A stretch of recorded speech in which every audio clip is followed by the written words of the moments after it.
오늘 함께 나눌 말씀은 학개서입니다. 1장을 우리가 함께 읽었는데요. 말씀은 2장 9절까지 함께 살펴보려고 합니다. 구약의 맨 뒤에 있는 호세아부터 말라기까지 이 12권을 소선지서라고 불러요. 근데 학개서는 딱 2장으로 이루어져 있어요. 그래서 다소 짧은 분량으로 구약의 소선지서 중에 한 권인데요. 이 12소선지서를 크게 두 시기로 이제 구분을 해보면 학개를 기점으로 나눠볼 수 있어요. 학개 바로 앞에 스바냐서까지는 이스라엘 백성들이 돌이키지 않으면 여호와께서 여호와의 날이 임하여 심판하실 것이라는 걸 말씀하고 있는데, 그러나 결국 이 선지자들의 예언대로 남유다가 바빌론에 멸망하는 일이 일어나고 말아요. 그래서 그 다음 이 학개부터 말라기까지, 학개, 스가랴, 말라기, 구약의 마지막 세 권은 이스라엘과 유다가 망한 후에 포로로 잡혀간 이후의 일들이에요. 그래서 학개서 바로 앞에 이 스바냐서는 예루살렘이 멸망을 한 기점으로 그 40여 년 전, 그 전에 제작되었어요. 그러니까 심판을 받기 40여 년 전에 스바냐서가 제작되었는데, 이 학개서는 예루살렘이 멸망한 지 대략 60년 후의 일이에요. 그러니까 우리로 보면은 앞뒤로 한 장 차이지만 이 사이에 100년의 시간이 이제 흐른 거죠. 그러니까 이 학개서의 배경은 이미 백성들에게 심판이 임하여서 나라가 패망하여서 포로로 바벨론에 끌려간 이후의 일들이에요. 그래서 계속해서 이전에 하나님께서 이 선지자들과 이 하나님의 사람들을 통해 백성들에게 돌이키라고 말씀을 하셨지만 결국 우리가 알다시피 심판이 임했어요. 그래서 주전 586년에 여호와의 날이 유다와 예루살렘에 임했는데요. 그때 이제 유다를 멸망시켰던 이 외부 세력인 바벨론, 이 바빌론은 유다와 예루살렘에 엄청난 피해를 입혔어요. 많은 주민들이 죽었고, 나머지를 다 포로로 잡아갔고, 또 예루살렘 성전이 불에 탔고 성벽도 폐허가 됐어요. 그래서 당시의 이 모습을 우리가 상상해 본다면 전쟁 후에 진 나라의 폐허가 된 모습을 떠올릴 수 있을 거예요. 이것이 성경의 기록이면서 실제로 역사 가운데 일어난 일이었어요. 그런데 우리 주님은 여호와의 날인 심판이 있기 전 여러 성경 곳곳에서 이 여호와의 날이 임하면 파괴만 있을 것이라고 사실 경고만 하지 않고 이후의 회복도 예언하셨어요.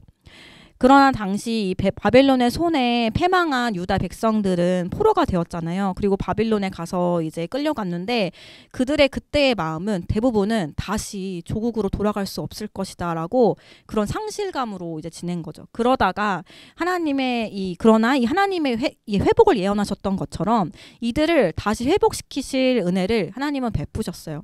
이제 그 회복이 먼저 실제적으로는 당시 이 유다를 멸망시켰던 나라, 이 바빌론이 망하게 되면서 유다 백성에게 자유가 주어진 거예요.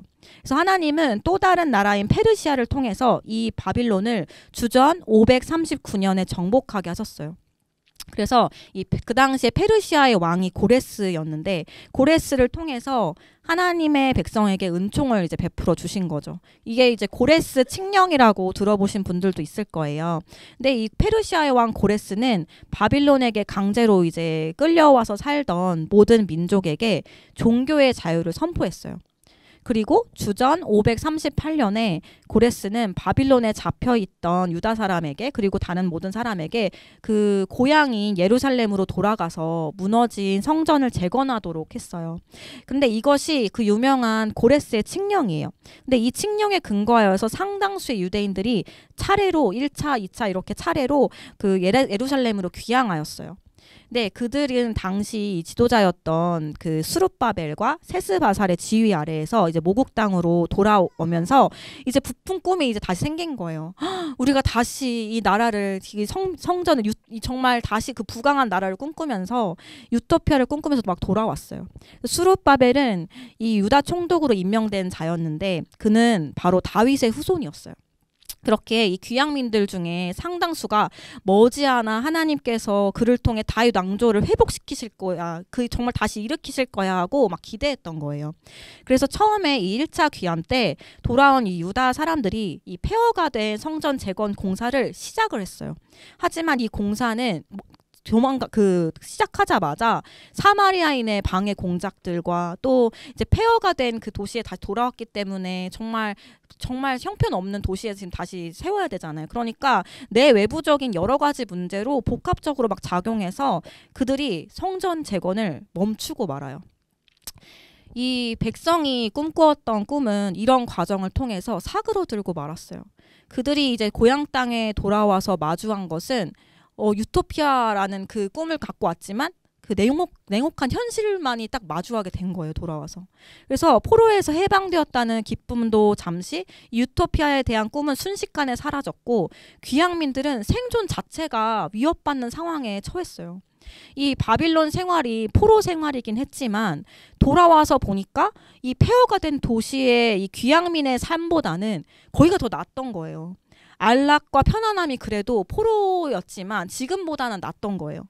그런데 그것을 포기하고 다윗 왕조의 회복을 꿈꾸면서 하나님을 바라고 돌아온 귀향민들에게 이렇다 할 눈에 보이는 축복이 없는 거예요. 그래서 그 하나님에 대한 실망과 당면한 현실에 이제 또다시 막 좌절을 하기 시작했어요. 이제 그들은 여호와 하나님의 일에 그래서 냉담해지기 시작했어요. 하나님의 일을 하기에는 삶이 너무나도 버겁다는 것이 그들의 이제 말이었고 그들의 변명이었어요. 그래서 백성들이요, 이제 어떻게 됐냐면 점차 자기 생활에 이제 빠지기 시작하는 거예요. 각자 자기 집을 짓고 자기 농사를 짓는 데 빠져서 성전 짓는 일은 까마득히 잊어버리고 말았어요. 그래서 학개가 사역하던 이 시기는 어떤 면에서는 다소 더 어려운 냉담한 시기였어요. 어려운 상황에 더 직면해 있는 거죠. 그 무관심과 냉담의 시기가 바로 이 시기였어요. 당시의 백성들의 영적인 삶은 나태하고 하나님의 말씀보다 자신의 안위를 우선시하는 모습이 팽배했어요. 이들이 돌아온 시기가 주전 538년이었던 것을 기억하면 학개가 말씀을 선포하고 등장한 시기가 주전 520년이에요. 그러니까 포로 기환이 일어나고 성전 재건을 시작했다가 멈추어서 거의 18년이 지난 거예요. 그러니까 그 18년 동안이나 성전 재건에 대한 사명을 망각한 거예요. 그렇게 이 학개의 사명은요, 유다 백성이 망각해버렸던 이 성전 재건의 본분을 다시 일깨우는 거였어요. 그래서 학개서 1장 1절에 보면 성경의 정확한 날짜를 기록해요. 네, 다리오 왕 제2년 여섯째 달 곧 그 달 초하루에 여호와의 말씀이 선지자 학개로 말미암아라고 기록합니다. 오늘날 달력으로 환산하면 주전 520년 8월 29일이에요. 그리고 1절에 이어서 여호와의 말씀이 먼저 누구에게 임했는지를 기록하는데 스알디엘의 아들 유다 총독 스룹바벨과 여호수아닥의 아들 대제사장 여호수아에게 임하니라 이르시되, 이렇게 얘기하는 거예요. 그러니까 그 말씀이 유다 총독이었던 스룹바벨과 대제사장 여호수아에게 학개를 통해서 주님께서 말씀을 전하고 계시는데, 먼저 하나님은 유다의 두 지도자 스룹바벨과 여호수아를 책망하셨어요. 왜냐하면 그 유다 백성들의 영적인 상태가 이렇게 된 데까지는 백성의 책임도 있지만 그들의 책임도 있었기 때문이에요.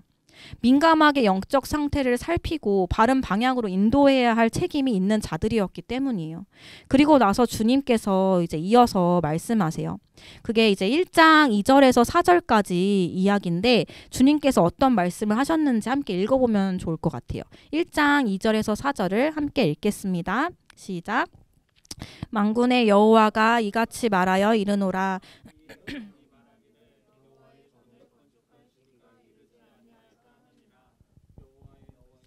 선지자 학개에게 임하여 이르시되, 성전이 황폐하였거늘 너희가 이때에 판벽한 집에 거주하는 것이 옳으냐. 아멘. 만군의 여호와 하나님께서 이 포로에서 돌아온 백성들에게 말씀하셨어요. 당시 포로에서 돌아온 지 18년이 지난 이 백성이 지금도 여전히 말하기를 여호와의 집을 지을 때가 되지 않았다 라고 말하는 거예요. 그런데 여기서 우리가 살펴볼 표현이 있어요. 바로 하나님께서 이스라엘 백성에게 어떻게 부르는지인데 2절에 한번 보실래요? 2절에 보면 이 백성이 말하기를 이렇게 표현하세요. 이 호칭은요, 우리가 유심히 살펴봐야 하는 거예요. 이거 사실은 이게 보통 심각한 상황이 아니에요. 하나님은 보통 이스라엘 백성을 향하여 내 백성이라고 부르시거든요. 그러니까 이스라엘 백성이 하나님의 백성이기 때문에 그런 거예요. 그런데 지금 하나님이 내 백성이 아니라 이 백성이라고 이렇게 말씀하시는 표현을 주목해야 돼요. 이러한 표현을 다른 본문은 어디에서 말씀하시냐면 이스라엘 백성이 출애굽 후에 시내 광야에서 금송아지로 우상 숭배를 드렸을 때 그때도 그렇게 표현하셨어요. 그리고 하나님께 대하여 반역적인 행동을 하거나 불순종을 할 때 이 백성이라고 일컬으셨어요. 그래서 이 표현만 보더라도 지금 하나님께서 이스라엘 백성들에게 이렇게 부르시는 것은 이들과 하나님의 관계가 지금 상당히 멀어졌음을 볼 수 있는 거예요. 그러니 2절에 백성들이 하는 생각에 대해 하나님은 내 백성이 할 생각이 아니다라는 뜻이 담겨 있는 거예요. 이 백성의 생각이 지금 어떠한 것입니까? 처음 바벨론을 떠날 때는 다 돌아온 것은 아니지만 먼저 1차로 돌아온 자들이 옛 예루살렘의 화려한 영광을 꿈꾸며 돌아왔어요. 그리고 성전 건축의 기초를 놓는 시작을 이들이 처음엔 이루었기 때문에 처음에는 막 기뻤을 거예요. 근데 어떻게 됐어요? 곧 유다 땅에 먼저 살고 있던 사마리아인들, 방해들, 그리고 또 이제 그들의 반발, 그리고 현실적인 문제, 외부적으로나 내부적으로 성전 재건을 이제 이어가기란 어려움에 직면한 거죠.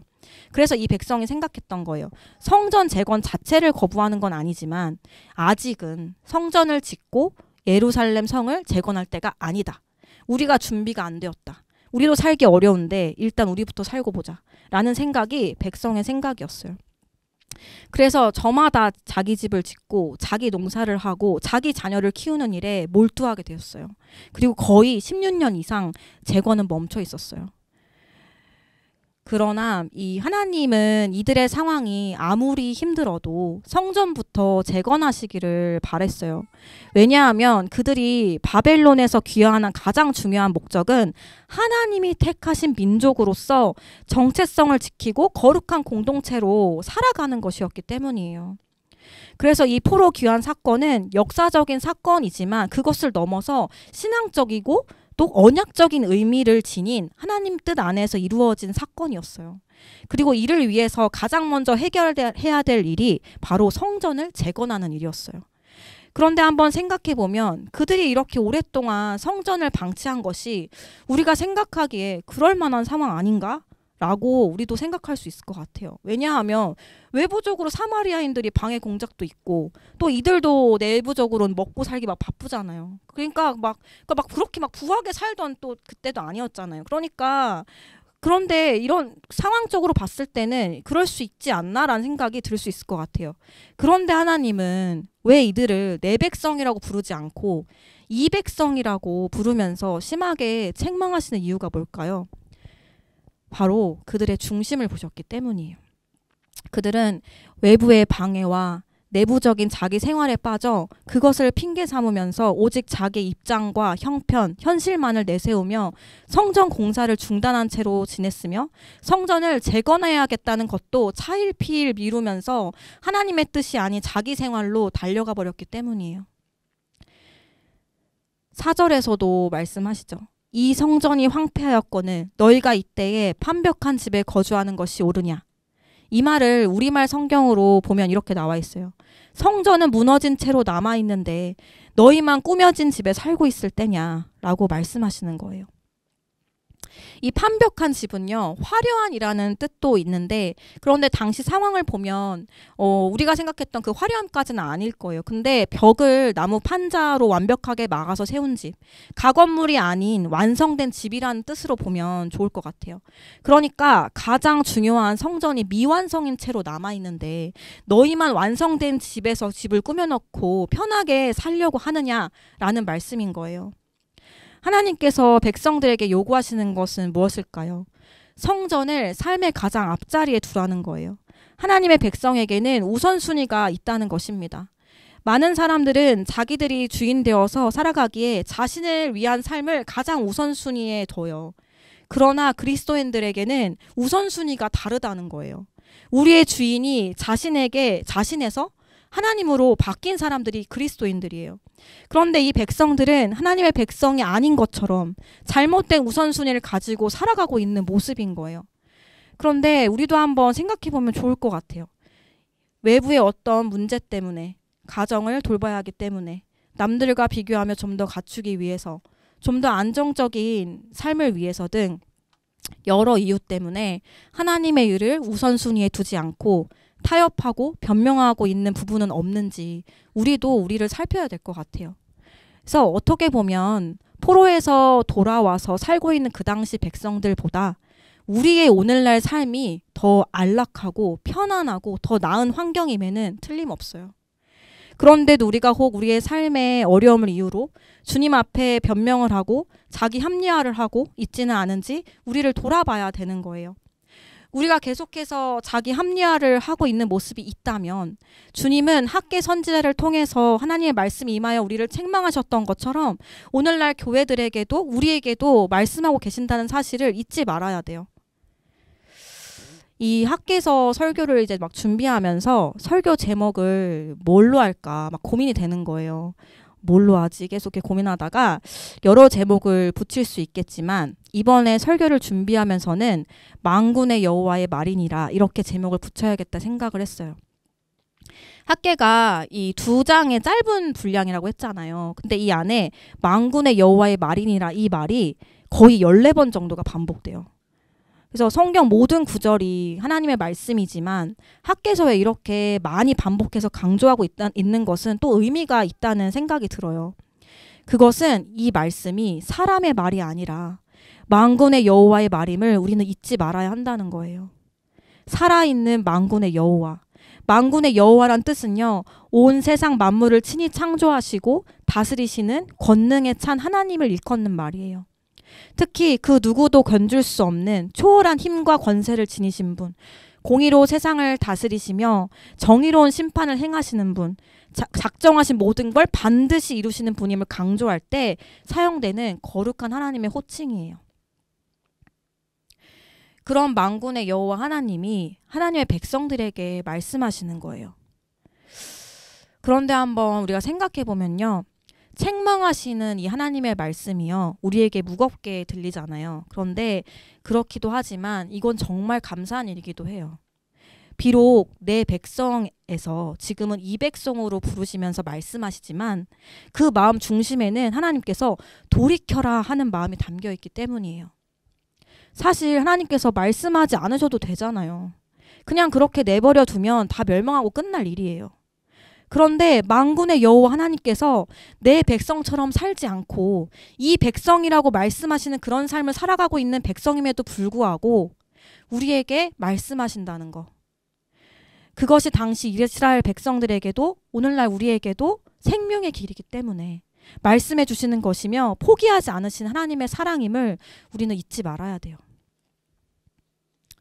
그래서 이렇게 말씀을 나눌 수 있는 이 시간, 이 예배의 시간이 우리에게는 생명으로 나아가는 시간임을 기억하고 돌이킬 수 있는 기회를 주신 것, 그리고 이렇게 말씀을 들을 수 있음을 우리는 감사해야 되는 거예요. 그래서 만군의 여호와 하나님께서 또다시 말씀하셨어요.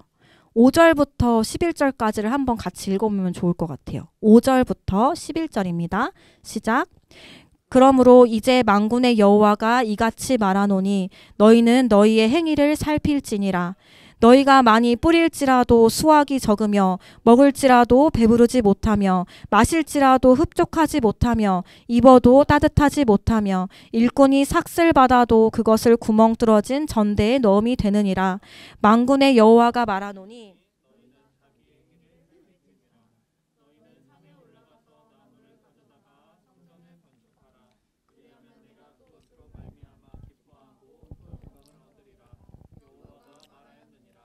너희가 많은 것을 바랐으나 도리어 적었고 너희가 그것을 집으로 가져갔으나 내가 불어버렸느니라. 나 만군의 여호와가 말하노라. 이것이 무슨 까닭이냐. 내 집은 황폐하였을 때 너희는 각각 자기의 집을 짓기 위하여 빨랐음이라. 그러므로 너희로 말미암아 하늘은 이슬을 그쳤고 땅은 산물을 그쳤으며 내가 이 땅과 산과 곡물과 새 포도주와 기름과 땅의 모든 소산과 사람과 가축과 손으로 수고하는 모든 일에 한재를 들게 하였느니라. 아멘. 5절부터 7절까지를 먼저 보면 그 안에 2번이나 반복되는 말이 있어요. 만군의 여호와가 말하노니 너희는 너희의 행위, 자기 행위를 살피라는 거예요.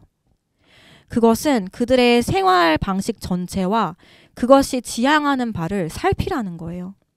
또한 그들에게 현실을 초월해서 그들 안에 본질적인 것을 살펴보라는 요구예요.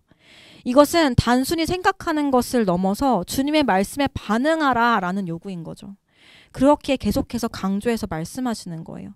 그래서 너희 행위를 살피라 라는 말씀은 오늘 우리에게 하나님께서 원하시는 뜻이 무엇인지 깊이 생각해 보라 라는 말씀이에요.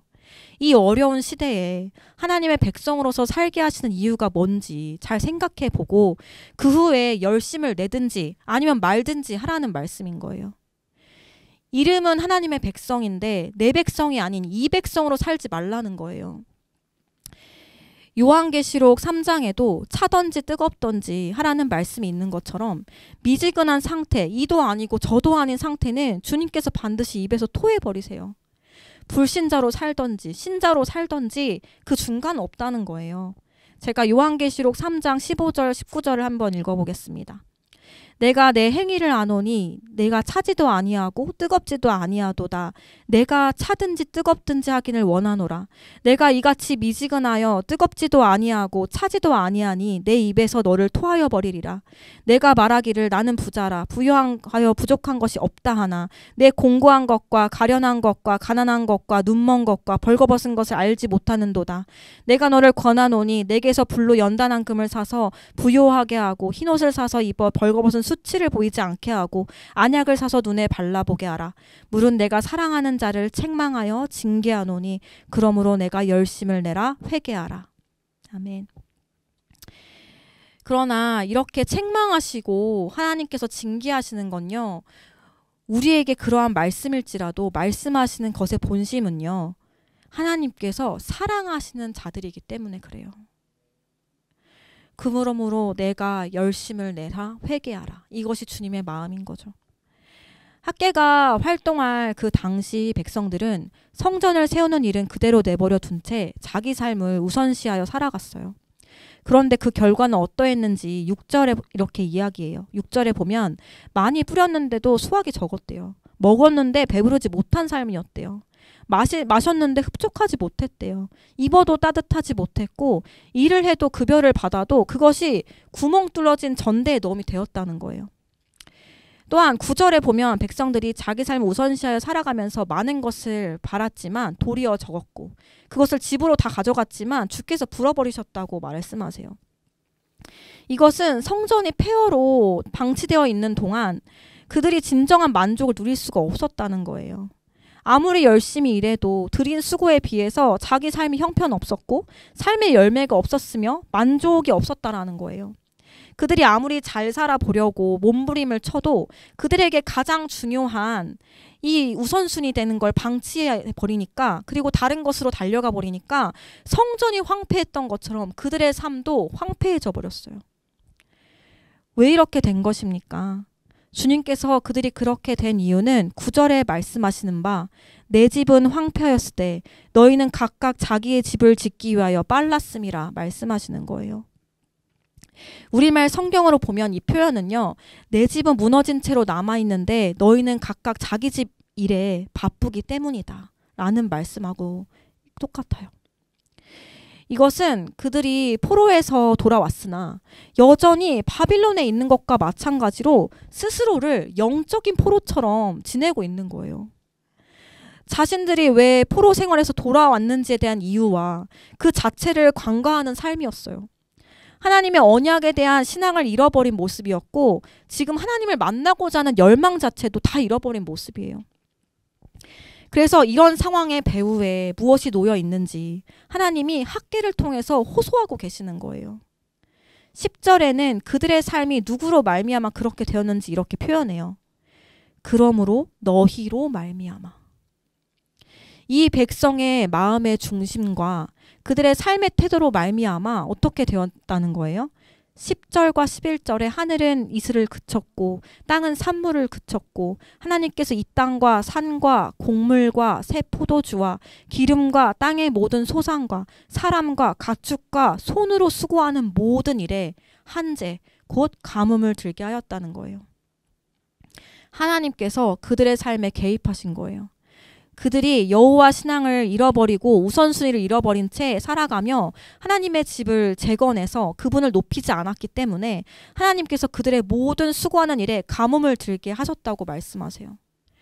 여기에서 선지자가 나열하고 있는 항목들은 자세히 보면 전부 생활의 기본적인 것들이에요. 필수적인 것들이에요. 곡식을 뿌려서 거두는 거, 먹고 마시는 거, 옷 입는 거, 일을 해서 급여를 받는 거, 이런 게 다 삶에 있어서 필수적인 것들이고 중요한 것들이잖아요. 그런데 그들에게 나타난 현상은요, 만족이 없다는 거예요. 손으로 하는 일에 가뭄이 들게 했다는 거예요. 이것이 하나님의 백성들이 자기 삶에서 가장 중요한 문제를 해결하지 않고 다른 일로 달려갔을 때 나타난 모습들이었어요. 우리는 여기에서 생각해 봐야 될 것이 있어요. 그들에게 있어서 진짜 문제는 뭘까요? 그들의 삶이 황폐해졌다는 게 진짜 문제가 아니었어요. 하나님이 정말 모든 하늘과 땅을 창조하시고 다스리시는 주님이심을 믿느냐의 문제인 거예요.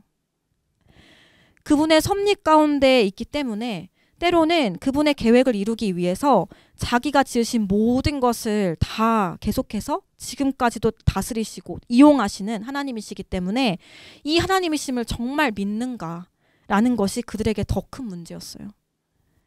주님께서 바빌론의 포로로 잡혀가게 하셨고 그런 상황을 되돌리셨던 것처럼 지금도 여전히 절대적인 주권을 행사하고 계세요.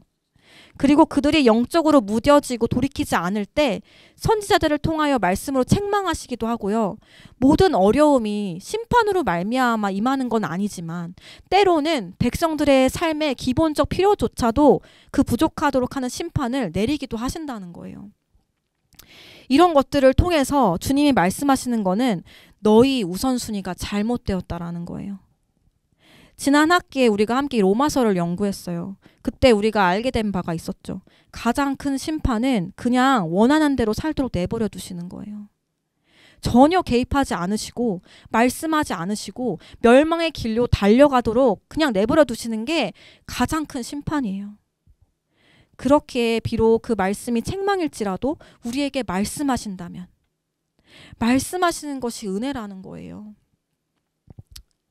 선지자를 보내셔서 사람들이 영적으로 각성하게 하시고 현실의 상황을 제대로 파악하게 하시는 자비로운 하나님이세요.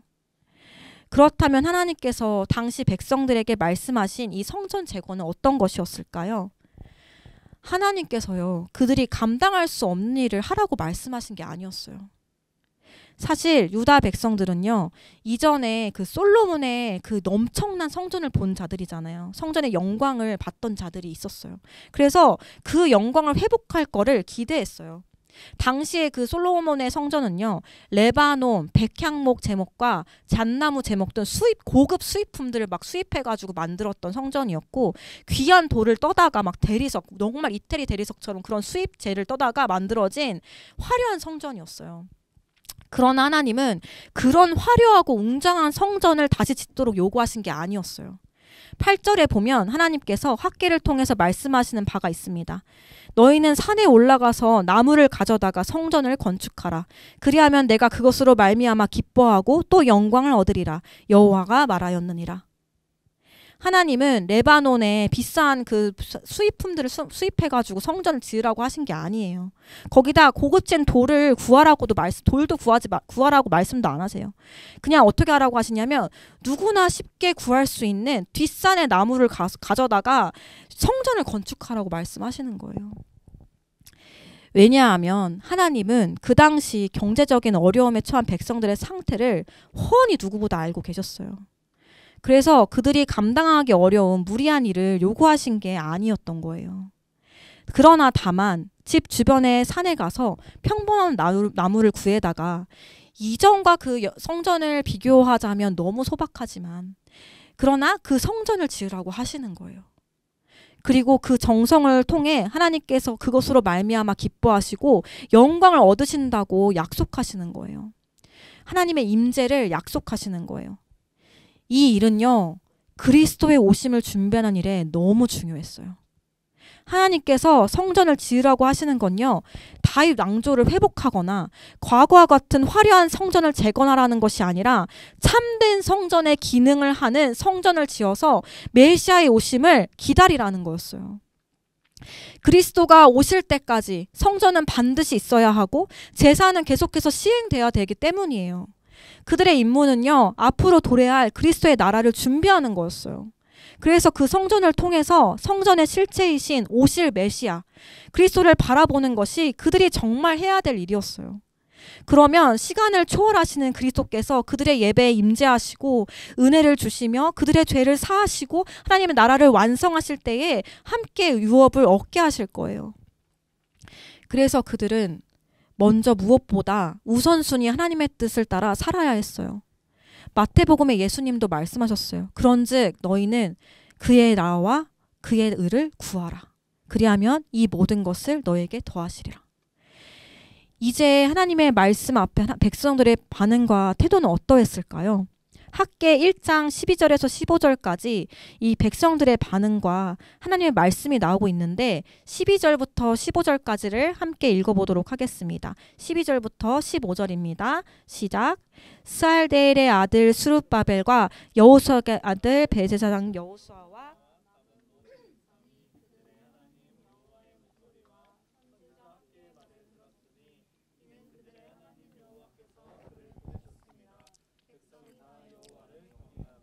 그때 여호와의 사자 학개가 여호와의 위임을 받아 백성에게 말하여 이르되 여호와가 말하노니 내가 너희와 함께하노라 하니라. 여호와께서 스알데엘의 아들 유다 총독 스룹바벨의 마음과 여호사닥의 아들 대제사장 여호수아의 마음과 남은 바 모든 백성의 마음을 감동시키심에 그들이 와서 만군의 여호와 그들의 하나님의 전 공사를 행하였으니 이때는 다리오 왕 제2년 여섯째 달 24일이었더라. 아멘.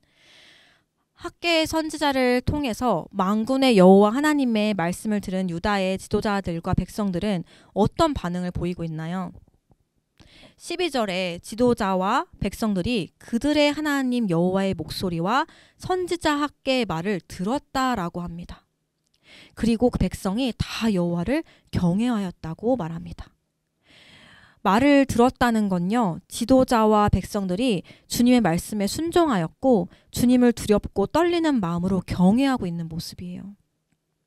하나님을 경외하게 되었다는 거는 그들에게 삶의 우선순위가 바뀌었다는 거예요. 삶의 본질이 바뀌었다는 것입니다. 사실 이것이 정말 우리에게는 신자로서 마땅한 태도잖아요. 그런데 그들이 이렇게 말씀을 듣자 바로 순종하는 모습이 그간 우리가 구약의 역사를 생각해 보면 많이 봐왔던 이스라엘 모습과는 좀 다른 것 같아요. 그동안 막 이렇게 불순종할 때가 참 많았잖아요. 그런데 이렇게 바로 순종하였다는 거는 정말 놀라운 일이었고 또 감격스러운 모습까지도 보여요. 근데 그들이 멸망하여서 바벨론의 포로로 잡혀가기 전과 돌아온 후에 학개 당시의 모습이 많이 달라진 걸까요? 사실 겉으로 보기에는 별로 달라진 점이 없어요. 더 거룩해지거나 더 겸손해진 것도 아니었어요. 그런데 한 가지는 분명히 달랐어요. 그것은 하나님의 말씀을 두려워하기 시작했다는 거예요. 고난을 겪었잖아요. 고난을 겪고 난 뒤 백성의 태도가 하나님의 말씀 앞에 겸손해졌어요. 그래서 신자에게 있어서 고난은 때로 우리에게 어려움이 돼요. 그러나 그 고난을 통해서 우리가 겸손해지며 주께로 나아가게 하는 힘이 있어요. 그리고 다 그런 것은 아니지만 고난을 겪지 않는 성도들은 하나님의 말씀을 한 귀로 듣고 한 귀로 흘려버릴 때가 있어요. 때로는 듣기 싫은 소리처럼 듣기도 하고 들어도 듣지 않고 믿지 않고 말씀을 들을 때는 마음이 어렵기는 하지만 결국 자기의 소견이 옳은 대로 나아가는 모습도 있어요. 그러나 고난을 겪고 난 성도는요, 말씀이 들릴 때 딱 정신이 차려져요. 귀를 기울이게 되는 거예요. 이것이 고난이 우리에게 주는 유익이에요. 그래서 백성들은요, 이제 2절의 표현처럼 이 백성이 아니라 12절의 표현이 바뀌어요. 남은 모든 백성이 되었어요. 이제 이들은 실제로 약속의 땅으로 돌아온 사람들일 뿐만 아니라 주님께로 돌아온 사람들이었어요. 백성은 이제 순종을 통해서 돌이키는 일을 보여주었어요. 그것은 사실 본질적으로는 하나님이 하신 일이기 때문이에요. 왜냐하면 하나님이 학개를 그들에게 보내서 말씀하셨잖아요. 하나님이 하신 일이었어요. 그리고 여기에는 그들의 돌이킴으로 말미암아 놀라운 표현이 또 나와요. 바로 12절부터 15절까지 계속 반복되는 표현인데요. 바로 여호와 하나님 앞에 어떤 말이 붙어 있어요. 이제 여호와 하나님은 멀리 계신 하나님이 아니라 그들의 여호와 하나님이라는 거예요. 그 전까지 1절부터 11절까지는 하나님을 만군의 여호와 아니면 여호와 이렇게 불렀어요. 그런데 백성들이 말씀에 순종하기로 결정한 12절을 기점으로 두 차례나 그들의 여호와 하나님이라고 부르고 14절에서도 만군의 여호와 그들의 하나님이라고 표현해요. 하나님의 백성이지만 그들의 정체성을 잊고 내 백성에서 이 백성으로 살던 백성들이 이제 주님의 말씀 앞에 회개하고 돌이키고 순종함으로 나아가자 여호와 하나님은 그들에게 그들의 여호와 하나님이 되셨음을 학개는 선포하고 있는 거예요. 이제 하나님은요, 그들의 하나님이 되셨어요. 아니, 원래부터 그 백성을 부르시고 택하신 분이 주님이셨기 때문에 내 백성이라 칭하셨던 분이셨기 때문에 원래 그들의 하나님이셨지만 백성들이 그들의 하나님으로 살지 않았던 거예요. 이제 다시 주께로 돌이키면서 순종하면서 나아가는 백성들에게 그들의 여호와 하나님을 다시 깨닫게 하신 거예요. 이제 하나님은요, 돌이키며 주의 뜻에 순종하는 이 백성들에게 다시 한번 약속의 말씀으로 그들을 격려하세요. 13절을 제가 한번 다시 읽겠습니다. 그때 여호와의 사자 학개가 여호와의 위임을 받아 백성에게 말하여 이르되 여호와가 말하노니 내가 너희와 함께하노라 하니라. 하나님은 백성들에게 성전을 재건하여 완성하면 8절에서 내가 그것으로 말미암아 기뻐하고 또 영광을 얻으리라고 약속하셨어요. 그런데 아직 성전을 다 완성한 건 아니었잖아요. 이제 막 다시 재건하기로 막 결단하고 순종하는 이 시작 단계에서 하나님이 그들을 격려하시는 거예요. 내가 너희와 함께하노라 하고 말이에요. 그들이 아직 많은 것을 이루지 않았어도 말씀에 순종하여 한 발을 내딛었을 때 내가 너희와 함께하노라 하고 응답하신 거예요. 주님이 함께 하시겠다는 약속, 만군의 여호와이신 하나님께서 백성들과 함께 하심으로 그들을 온전히 돌보시며 보호하심을 약속하시는 거예요. 그들은 자신의 힘으로 이것을 하고 있던 게 아니기 때문이에요. 그리고 이 말씀은요, 성경 전체의 흐름의 핵심 내용이기도 해요. 하나님은 그분의 백성 가운데 계시며 그들과 함께 거하시는 목적은 마지막 날에 비로소 온전히 실현될 거예요. 그래서 그 상황에서 하나님의 성전은 꼭 필요한 증인의 역할을 하는 거예요. 하나님의 임재는 하나님의 말씀을 듣는 것과 결코 분리될 수 없기 때문이에요. 성전이 건축물 이상의 의미를 지니고 있다면 그 건물은 반드시 하나님의 말씀으로 변화된 마음의 삶으로 지어져야 돼요. 제가 사실 이 본문을 설교하는 거는 이전에 전도사로 사역할 때부터 지금까지 처음이에요. 근데 사실 이 말씀은요, 하나님께서 저에게 개척할 때 주셨던 말씀이에요. 21년 1월에 개척하기 전에 저와 목사님은 각각 부르신 교회에서 전도사로 목사로 사역하고 있었어요. 그때 목사님이 개척에 대한 마음을 계속 가지고 계셨었는데 개척하기 1년쯤 정도 전에 개척을 이제 곧 하는 게 어떤지 저에게 이제 말씀하시는 거예요. 저는 그때 사실 결정을 바로 못 내렸어요. 왜냐하면 제가 사역하고 있던 교회를 정말 사랑하기도 했었고 은혜를 누리고 있었고 부교육자로 사역하면서 정말 존경하는 담임 목사님과 사모님과 함께하는 동역자분들과 성도분들이 다 너무 함께하는 게 너무 기뻤거든요. 교회로 또 누리고 있었거든요. 그리고 복음의 말씀으로 매주 예배를 통해서 저도 사역자지만 저 또한 한 명의 주의 성도로 말씀 가운데 은혜를 막 누리면서 저 또한 자라갔기 때문이에요. 그와 동시에 제 마음 한편에는 우리가 이런 마음이 있었어요. 우리가 아직 준비 안 된 거 아닌가라는 마음이 있었어요. 목사님을 존경은 하지만 개척에 대한 그 당시의 생각은 더 뭔가 나이가 있을 때 하거나 뭔가 더 갖춰져야 했을 때 개척을 하는 게 아닌가라는 생각이 제 안에 있었어요. 그래서 제 자신을 바라볼 때도 아직 더 배워야 할 것 같고 당시에는 함께할 성도도 없고 장소도 없고 개척 자금도 없고 아무것도 없는데 준비를 좀 하고 해야 되는 거 아닌가? 라는 생각이 제 안에 있었어요. 그래서 그때부터 1년간 계속해서 기도했던 것 같아요. 저의 마음과 생각이 아니라 주님의 뜻을 구하고 싶었거든요. 그러던 어느 날요, 금요 예배 때 이제 말씀을 예배를 드리는데, 그날 제가 다니던 교회에서 학개서 말씀을 설교하셔 주셨어요. 말씀을 듣는데 상황은 다르지만 백성들이 했던 생각, 아직은 때가 되지 않았다라는 생각이 말씀을 듣기 전날에도 제가 했던 생각이었거든요. 저의 모습과 다르지 않은 생각인 것 같았어요. 개척은 언젠가 때가 되면 하겠지만 아직 나도 준비가 안 된 것 같고 부족하게만 보이고 성도도 장소도 개척 자금도 없는 이 상황 가운데 아직은 때가 아니야 라고 여기는 저의 모습이 말씀을 통해 비춰주시고 주님이 저에게 응답해 주시는 것 같았어요. 바로 주님께서 알아야 내가 너희와 함께 있을 테니까 한 발을 내딛어 봐, 이렇게 말씀하시는 것 같았어요. 그래서 그때 학개서 말씀을 통해서 응답해 주심으로 제가 마음을 결단하고 같이 개척을 하겠다고 목사님께 바로 말씀을 드렸어요. 그리고 나서 그때 저보다 먼저 개척에 마음이 있었던 두 성도와 여기도 있고 이제 가정에도 있는데 그 성도와 또 목사님 그리고 저와 선이 그렇게 개척을 위해서 기도하면서 준비했던 것 같아요. 그리고 주님의 인도하심 안에 함께 이렇게 우리 모두를 교회로 한 몸으로 이제 불러주셔서 매주 예배하게 하시고 3년 8개월이라는 시간이 지난 오늘이 주님이 함께 하심으로 지금까지 오게 되었음을 고백하게 되는 것 같아요.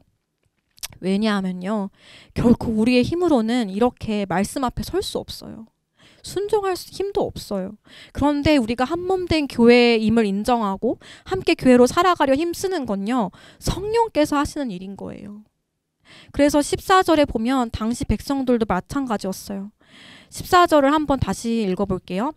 여호와께서 스알데엘의 아들 유다 총독 스룹바벨의 마음과 여호사닥의 아들 대제사장 여호수아의 마음과 남은 바 모든 백성의 마음을 감동시키심에 그들이 와서 만군의 여호와 그들의 하나님의 전 공사를 하였으니. 먼저 여호와께서 지도자들의 마음과 모든 백성의 마음을 감동시키셨다고 말씀하세요. 그것은 하나님의 뜻이 그들의 인격과 삶 전체를 지배하면서 온 백성의 마음이 일치되어서 하나님의 기뻐하신 뜻을 향해 나아가는 일이었다는 거예요. 그래서 그들이 한 마음으로 하나님의 성전을 재건하기를 다시 시작하게 되었어요. 그런데 여기서 강조하는 건요, 그들이 성전을 건축하도록 강력하게 역사하셨던 분이 바로 하나님이라는 점이에요. 이것은 주의 성령을 통해서 백성들이 한 마음이 될 수 있는 거였어요. 성령께서 우리를 그리스도 예수 안에서 하나 되게 하신 것, 그리고 흩어지고 갈라진 우리의 마음을 그리스도 예수 안에서 성령께서 하나 되게 하시는 것이죠. 그래서 백성들이 아직 때가 되지 않았다, 불가능해 보인다 했던 일을 기쁨으로 감당하기 시작했어요. 그들이 이제 만군의 여호와 그들의 하나님의 성전 공사를 시작하게 되었어요. 그들 안에 더 이상 이것을 미루어서는 안 되겠다라는 공통된 인식이 생겼기 때문이에요. 그런데 이런 마음이 계속되면 얼마나 좋겠어요. 우리가 읽지는 않았지만 2장에 보면 그들의 마음이 또 흔들리는 걸 볼 수 있어요. 그들이 순종함으로 재건을 다시 열심히 시작하고 나서 한 달쯤 지났을 거예요. 몇 년 지난 것도 아니야. 한 달쯤 지났을 때 학개를 통해서 하나님의 말씀에 순종해서 열심히 일하고 있는데 자신들의 현실을 바라보니까 여전히 상황이 바뀌지 않는 거예요. 그리고 자신들이 짓고 있는 이 성전 또한 이전에 그 기억했던 성전에 비하면 너무 초라한 거예요. 그래서 그들의 마음이 다시 침체되기 막 시작했어요. 그래서 이런 성전을 계속 지어야 되는 걸까? 계속 해야 되는 게 맞는 걸까라는 마음이 막 다시 그들 안에서 마음이 고개를 드는 거예요. 그때 하나님께서 2장에 보면 학개를 통해서 다시 한번 말씀을 하세요.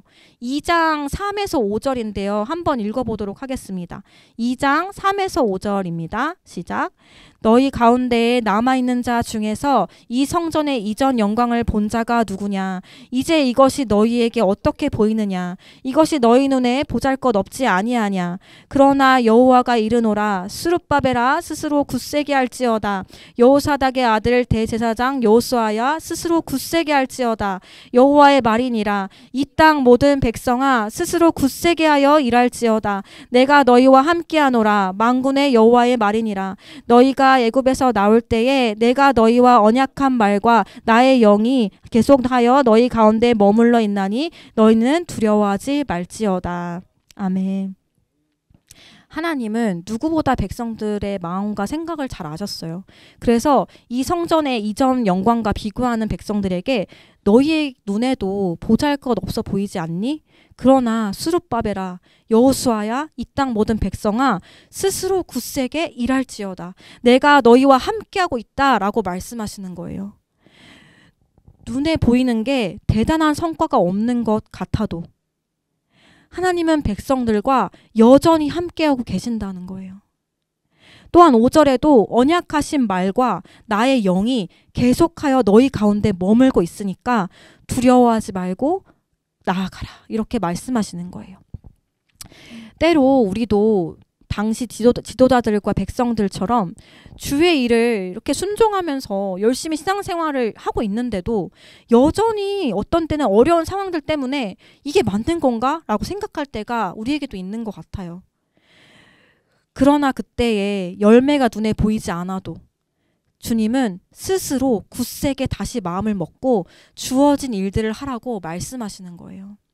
왜냐하면 그때에도 여전히 주님이 함께 하시고 주의 약속과 성령이 우리 안에 머물고 계시기에 두려워하지 말라라고 말씀하시는 거예요. 이 말씀을 준비하면서 우리 교회의 상황에도 적용이 되는 것 같았어요. 이전부터 바래왔던 것이지만 요즘에 우리 지체들도 많이 하는 이야기인데 정말 이제는 장소를 준비해야 될 때가 된 것 같다 이런 이야기들을 많이 해요. 그런데 우리의 상황을 보면요. 정말 장소가 필요한데 필요한 만큼 준비가 되지 않은 부분들이 여전히 존재하는 거예요. 과연 이것이 이루어질까? 생각이 들 수 있는 것 같아요. 그러나 주님은 우리에게 말씀하시는 거죠. 지금까지 내가 너희와 함께 했던 것처럼 앞으로도 계속 함께하고 계시겠다는 거예요. 그러니 주의 말씀을 힘입어서 한마음으로 1장 14절에 백성들이 나아갔던 것처럼 우리도 걸음을 내딛고 함께 행동하라는 말씀인 거예요. 그런데 이 말씀은요, 물론 마음껏 모여서 예배 드릴 수 있고 말씀을 나누고 아이들도 안전하게 지낼 수 있는 장소가 필요하고 또 우리가 시작해야 될 일이지만 그러나 우리의 목표가 거기에만 머물지는 않아요. 그러한 장소가 필요한 더 중요한 이유는요. 우리가 계속 말하고 꿈꾸는 바 말씀을 붙드는 성경적 교회를 계속해서 세워가기 위함인 거예요. 성령께서 한마음으로 우리를 일치하게 하셔서 한몸됨에 힘쓰고 참된 교회와 신자로 합당하게 살아가는 것이죠. 그리고 자기 생활에만 빠져서 주의 일을 뒤로하는 것이 아니라 우선순위를 두게 두고 서로 사랑하는 공동체를 계속해서 세워가라고 말씀하는 거예요. 그리고 우리에게 너희가 그 길을 혼자 가는 것이 아니라 내가 함께 할 것이다. 온 땅을 창조하시고 통치하시며 지금도 일하시는 만군의 여호와 하나님이 그들의 하나님이었던 하나님이 우리의 하나님이심을 다시 기억하라고 하시는 거예요.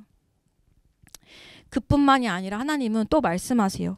2장 6절에서 9절까지 한번 함께 읽겠습니다. 2장 6절에서 9절입니다. 시작. 만군의 여호와가 이같이 말하노라. 조금 있으면 내가 하늘과 땅과 바다와 육지를 진동시킬 것이요 또한 모든 나라를 진동시킬 것이며 모든 나라의 보배가 이르리니 내가 이 성전의 영광이 충만하게 하리라. 만군의 여호와의 말이니라. 은도 내 것이요 금도 내 것이라. 만군의 여호와의 말이니라. 이 성전의 나중 영광이 이전 영광보다 크리라. 만군의 여호와의 말이니라. 내가 이곳에 평강을 주리라. 만군의 여호와의 말이니라. 아멘. 하나님은 이들에게 약속하십니다. 백성들은 지금 성전을 짓는 일이 이전 영광과 비교하며 울상이지만 하나님은 이전과 비교하는 것이 아니라 이 성전에 의미하는 더 중요한 것을 바라보게 하시고 계셨어요. 바로 조금 있으면 하나님께서 하늘과 땅과 바다와 육지를 진동시킬 거고 모든 나라의 보배가 이를 것이라고 하는 말씀인데요. 이 말씀이 가리키고 있는 건요. 바로 그리스도의 십자가 사건이에요. 그리고 그 사건은 몇백 년이 지난 일에 바로 성취가 되었고 우리로 하여금 약 2000년 전에 우리가 알고 있고 보고 있고 믿고 있는 바로 성취가 되었어요. 그리스도의 십자가 사건은요. 하늘과 땅과 바다를 진동시킨 엄청난 사건이었어요. 또 만국의 보배라는 말은 누군가요? 만국의 보배라는 말은 누구냐면 이 세상 모든 사람들이 사모하는 존재를 가리키는 말인데요. 그분이 바로 예수 그리스도라는 거예요. 모든 인류의 구원자이신 예수 그리스도. 예수님이 성육신하셔서 이 땅에 오시는 거. 그분이 바로 참된 성전이며 이전 영광과 크며 이전 영광보다 더 크며 충만한 영광이며 참된 평강이 있는 성전인 거죠. 그래서 우리가 교회로 지금 살아가는 이때에 예수님 우리와 함께 하심으로 그 영광을 누리면서 살아가는 성전인 거예요. 그렇기에 백성들은요, 지금 주님이 오실 길을 준비하는 일에 함께 참여하고 또 메시아가 오심을 바라보면서 하나님의 영이 머무는 성전을 짓고 있는 거예요. 그렇다면 이렇게 주님의 격려를 받은 백성들이 성전 재건을 완성했을까요? 결국요, 백성들은요, 20년 동안 방치해오던 이 성전 재건을요, 학개가 처음 말씀했던 그 말씀을 기점을 해서 4주 만에 다시 성전 재건을 시작하였는데, 학개와 동시대를 기록했던 에스라서 6장 15절에 보면 그때로부터 4년 6개월을 거쳐서 성전을 완성하였음을 알 수 있어요. 다 함께 주님의 말씀에 순종하면서 마음을 모아 일을 시작하자 그동안 현실만 바라보며 차일피일 미루어 약 20년 동안 이루어지지 않던 일이 단 4년 6개월 만에 이루어진 거예요. 그러나 그 일은요, 우리가 앞서 나눠서다시피 하나님이 주도하신 일이었어요. 백성들은 그런 하나님의 말씀을 따라 순종하자 말씀대로 이루어졌어요. 그래서 우리가 이 학개서 말씀을 통해 만군의 여호와 하나님의 말씀을 다시 기억했으면 좋겠어요. 비록 지금 우리의 시대가 어둡고 우리의 삶이 때론 버겁고 성도로 살아갈 때 고난과 믿음의 싸움이 있다고 할지라도 반드시 주의 말씀을 성취된다는 거예요. 주님의 나라가 완성된 날이 반드시 올 거고요. 사단의 권세가 무너지고 부활의 영광 가운데 함께 살아갈 주님의 나라에서 우리가 참된 안식과 평안을 누리는 자들이 교회된 우리예요. 하나님의 계획은요, 결코 좌절되지 않아요. 그는 만군의 여호와 하나님이십니다. 우리 주께서는 우리에게 약속하신 것을 반드시 신실하게 지키심을 기억하고 우리 또한 우리의 상황을 넘어서 하나님을 우선순위로 두고 만군의 여호와 하나님의 말씀 앞에 신실함으로 순종하며 나아가기를 소망합니다.